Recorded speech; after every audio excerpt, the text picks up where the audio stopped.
Am I my brother's keeper? Yes, I am. Am I my brother's keeper? Yes, I am. Am I my brother's keeper? Yes, I am. Nino Brown Boxing, and I'm back in the building. Shout out to the LDBC. Don't forget to hit that like button and subscribe. So yeah, I want to talk about the fight that's going to happen next Saturday, April 7th, between Erislandy Lara and Jarrett Hurd in a unification bout for the WBA 154-pound title and the IBF strap. Man, it's going to be fireworks. I can't wait for this fight. Right now in boxing, the super welterweight, junior middleweight, 154-pound division is one of my favorite divisions. It's the division is definitely leading the pack on how a division of its top fighters should conduct themselves. You know, when you compare it to the divas and the welterweight division, the divas and the heavyweight division, or the big diva in the heavyweight division, and other divisions where you got premier ducking going on. You know, you got we all know the story. But the top guys at 154, excluding Saddam Ali, because I haven't heard him come out and say anything, and I haven't seen him at this point blatantly duck anyone. He just beat Cotto a few months back, so I'll give him the benefit of the doubt for now. Just for now, though. So you got Jermell Charlo, the WBC champion. You have Erislandy Lara, the WBA champion. You got Jarrett Hurd, the IBF champion. So next Saturday, April 7th, you're going to have Hurd and Lara attempting, they're going to unify. And it's a good look, man. It's a good look because even with this, you also have Jermell Charlo saying that he's willing to fight Erislandy Lara despite the relationship that they had, previously having the same coach. Jamal Charlo, so that's Jamell's twin, and Erislandy Lara are still in the same camp. They still have the same coach. And it seemed like Jamell is definitely still down to fight Lara. It seemed like Jamell, he said he's down to fight Hurd. Hurd has been on the record saying he wants to defeat Erislandy Lara and then go after Jermell Charlo. I like how these guys are talking. It's definitely how champions should conduct themselves in the sport of boxing. So I'm definitely appreciative of that as a fan, and they're just setting an example. Now, when it comes to this fight, a whole lot of people, especially months back, especially before this fight was made, a lot of people they were. Some people have come around. A lot of people have been doubting my man Jarrett Hurd. They say he's not all that special and he lacks skill, this, and that. I say it like this, man. He's a young fighter. He has minimal amateur experience. He's no Lara, Luis Ortiz, Lomachenko, Rigondeaux, amateur background type of fighter. He's still learning on the job. He's still fairly young. The dude is a champion, and he's conducting himself like a champion. It gets kind of annoying, and when you get a guy, even though he may not be the most technically sound in the ring, he's doing all of the right things. And at the bare minimum, every fighter has flaws, and whatever his flaws are, he's obviously not using it as an excuse to duck and dodge anyone. So bringing it up, man, I don't know. It's annoying to me. I'm rooting for Hurd. I like Lara. People, a lot of people have an issue with this style, but just being a boxing fan in general, watching the way Erislandy Lara fight has definitely taught me a lot about boxing. He has one of those styles where if you're just looking for the excitement, you can get bored, but you actually have to focus and watch the little subtle things that he does, and it helps you appreciate the sport of boxing. It helps you gain an understanding of the sweet science. And then when you actually see him in an exciting fight, even though it rarely happens, or you see someone else in an exciting fight and they are also technically sound, watching those fights with Erislandy Lara definitely gives you a good eye to look out for certain things and subtle movements, and it helps you enjoy the sport even better. Now, when it comes to this fight for next Saturday, how do I feel about it? My basic breakdown is I feel like Jarrett Hurd has definitely put himself in the best position to be ready for this fight. I say that because a couple of fights ago, he fought Tony Harrison, a good slick boxer, great defense, and then he stopped Harrison.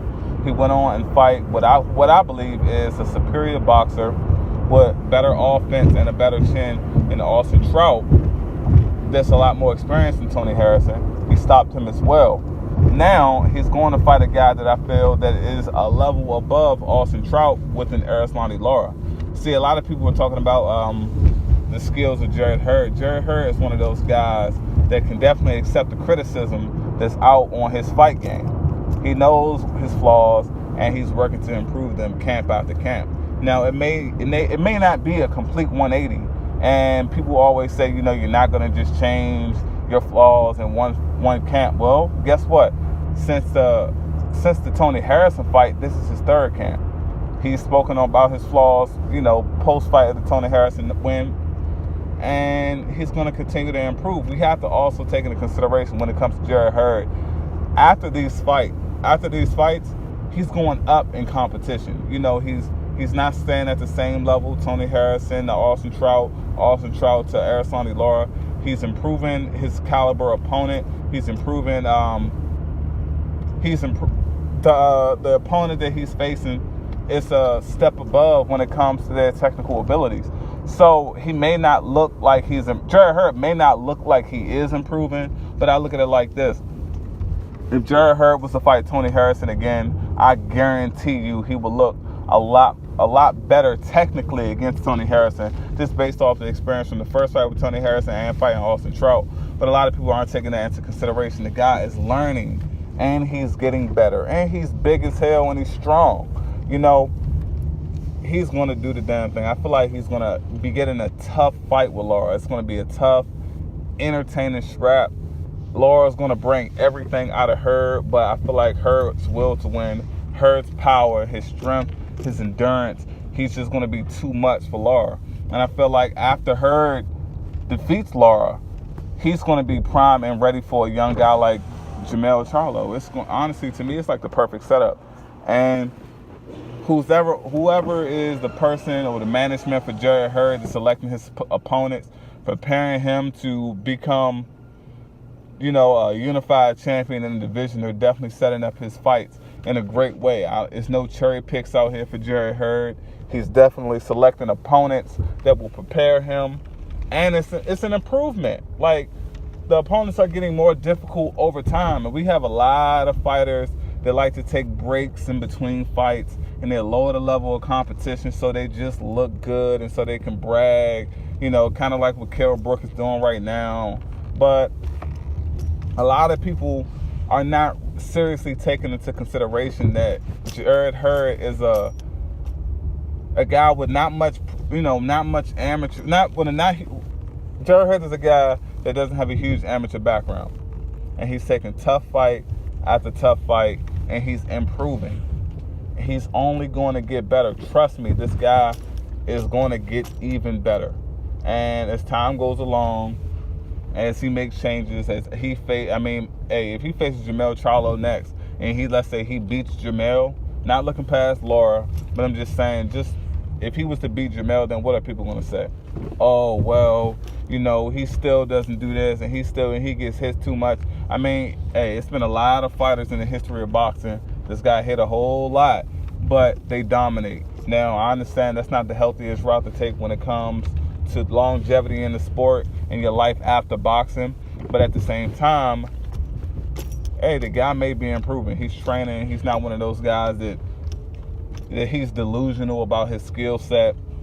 He knows what he needs to work on, and I've seen footage of him working on his head movement, but we still got to think about it. The fighters that he's been fighting, he's been going up in competition with guys that has a lot more accuracy in their punches. So he's just not going to go from a mediocre. He's not going to go from mediocre head movement to Floyd Mayweather type head movement overnight. It's not going to work like that. It's going to take some time. He's going to have some growing pains. Then eventually he's going to get to a point. Put it like this. he's eventually going to get to a point where his head movement is going to be good to very good. It may not be excellent. It may never reach that point in his career. But when he gets into the ring with a guy that is not as technical, he's not as accurate as Austin Trout or Erislandy Lara, we're going to see the dramatic improvement in Jarrett Hurd. Now, we all know what to expect out of Lara. Very technical, a lot of lateral movement, great defensive fighter, very accurate puncher. He got some pop on his punches. I'm not saying in no shape or form that Lara has no chance of beating Hurd. That would be completely ridiculous to me. I'm one of those believers, one of those fans that believe that Lara defeated Canelo, and a lot of people, he definitely should have got that Canelo rematch, but we already know how Golden Boy works. The chances of that happening was 0, so it didn't. But Lara still definitely has a chance. He has the ability to outbox Hurd. He has the ability to make Hurd miss all night. But it's just one of those things where you have guys on a different spectrum of the skill sets in the sport. They're going to collide, and I feel like it's going to be fireworks. It's not going to be a snooze fest. Hurd is going to bring the fight, and when you bring the fight to Lara, he has to bring the fight back. Lara has a lot of dog in him as well, but he's just one of those fighters where if he doesn't have to bring the dog out, he's smart enough in most cases to continue to do what's working. He's one of those guys, if it's not broke, don't fix it. I don't care if it puts everyone to sleep. That's just how Lara is, and you know what? I can respect that. But it's going to be a good fight April 7th. I'm looking forward to it. And y'all drop y'all opinions on it. Let me know what y'all think about the fight. Give me your predictions. I'm predicting this fight will end in a stoppage. Jarrett Hurd will stop Erislandy Lara, 10th round TKO. That's just how I see it. This Nino Brown Boxing. Shout out to the LDBC. Don't forget to hit that like button and subscribe. Peace.